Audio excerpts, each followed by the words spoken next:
a lost key at cheer nationals, two sick kids, and a locksmith bill that hit $500.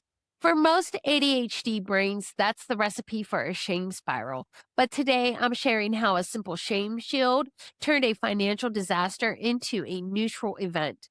Let's talk about the ADHD tax and how to stop paying it. Welcome to The Distracted Dollar, the podcast where we talk about money through the lens of ADHD, real life, and real struggles. I'm Vanessa, your ADHD money coach, and we're here to move from chaos to control.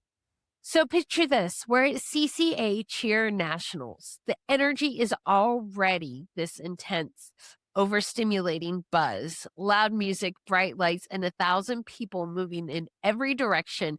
And both of my daughters wake up with full-blown flu symptoms. They're pale, they're achy, but the show must go on, right? Our ADHD brains are already in overdrive, managing the noise, the schedule, their discomfort, just trying to hold the pieces together. They compete. They're absolute troopers. Afterwards, we go to lunch, and my oldest is just done. She needs to be home. So my husband, the saint that he is, drives her the 2 hours back, which means I'm now solo with my younger one at this massive venue for the awards ceremony. The awards ceremony ends. The crowd starts to thin. I reach into my bag for my car keys to head back to the hotel, and they're gone. That cold, immediate panic hits.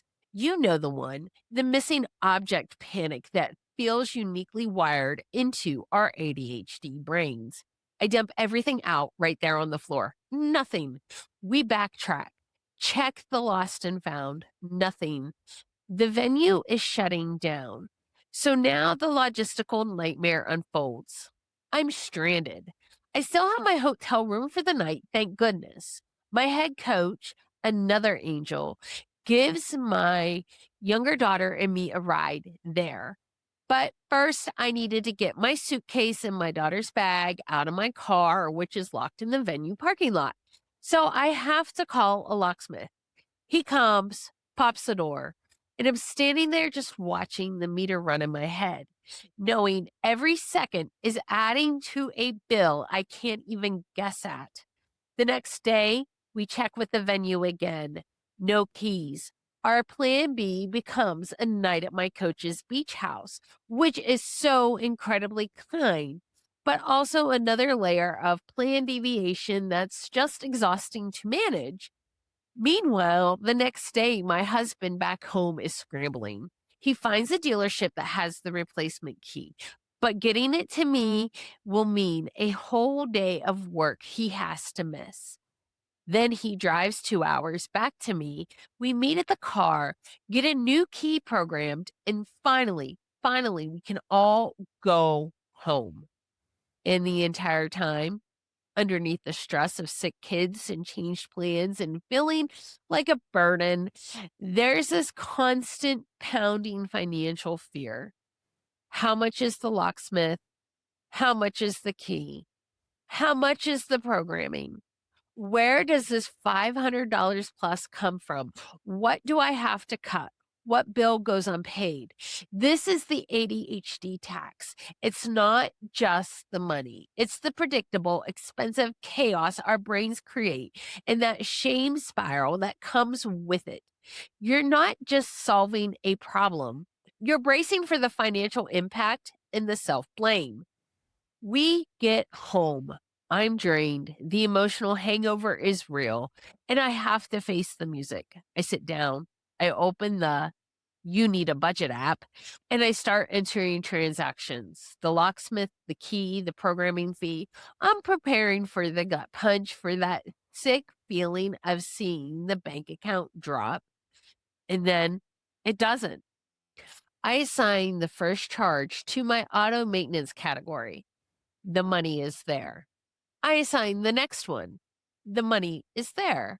I cover the entire $500 plus expense, and I didn't have to move a single dollar from anywhere else. No robbing Peter to pay Paul. No guilt trip takeout ban for the next month. The money was just waiting. This is the system. This is the shame shield. That auto maintenance category is a sinking fund. It's not a vague savings goal. Our ADHD brains hate vague. It feels restrictive and scary. Savings means don't touch this, which means when I have to touch it, I feel like we failed. A sinking fund is the complete opposite. It's the specific and it's permission based. I put $150 into it every single month automatically. We never think about it. That money has one job to sit there and wait for my car to inevitably need something for a tire, for an oil change, for a lost key. And because the money was assigned that job months ago, when the crisis hit, it could do its job. It absorbed the entire financial blow. So the financial shame, the I'm so stupid, I lost the keys and wasted all this money narrative had nowhere to stick.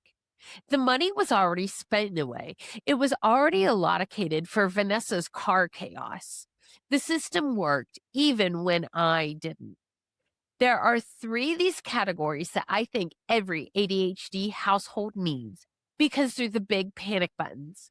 One, of course, is auto maintenance. The second is home repairs because let's face it, something will always leak or break. And the third is a medical vet category.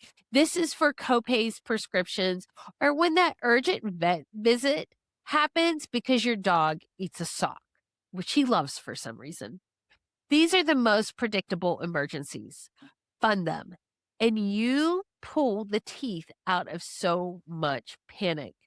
And here's the ironic punchline. The next day, my oldest daughter is unpacking her cheer bag from the competition.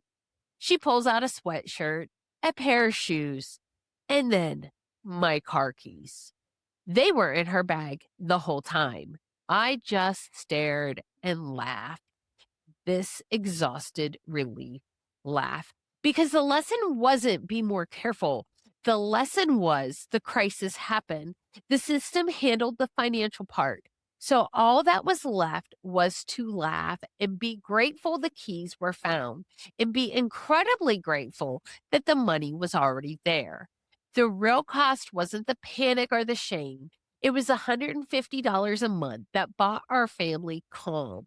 So, how do you build your own shame shield? You don't need a fancy app. You just need three steps. Step one, pick your categories. Don't overthink with it. Start with the three that cause your biggest panic. For most of us, that's auto stuff, home stuff, and medical vet stuff. That's it. You're not budgeting your whole life right now. You're just building roofs for the three biggest storms. Step two, pick your monthly amount. This is where people freeze. Look at last year. How much did you spend on, oh crap, car things? Divide that by 12. If you have no idea or the number scares you, start with just $50. Just $50 a month into an auto fund. In a year, that's $600 sitting there waiting to save you from a panic attack. The goal isn't perfection, it's just to start the container. Step number three, and this is non negotiable for our brains, automate the transfers. The moment your paycheck hits, $25 goes to the home fund, 50 goes to the auto, and whatever you decide. You set it up once and then you forget it. The money appears in the right spot. This is the magic. You're not using willpower to save. You're just scheduling the crisis in advance and funding it quietly. That's it. You pick the leaks, you fund the leaks, you automate the funding. This turns a financial panic from a 5 alarm fire into a neutral event. The crisis is scheduled. The money is just waiting. The goal isn't to be perfect, it's to have a container for the chaos so that you can breathe. Now, let's reframe my story. The real cost wasn't the $500 for a new key. The real cost was $150 a month. That's what the system cost. And for that price, brought our family calm in a storm. It removed the marital stress. It completely eliminated the shame spiral. That's a trade. Your homework is simple. This week, pick one category: auto, home, or medical. Set up the automatic transfer for $25. Then come back and comment which one you chose. This is how we build a life where our ADHD brains don't bankrupt us. We're not broken. We just need better roofs for the rain time, from chaos to control.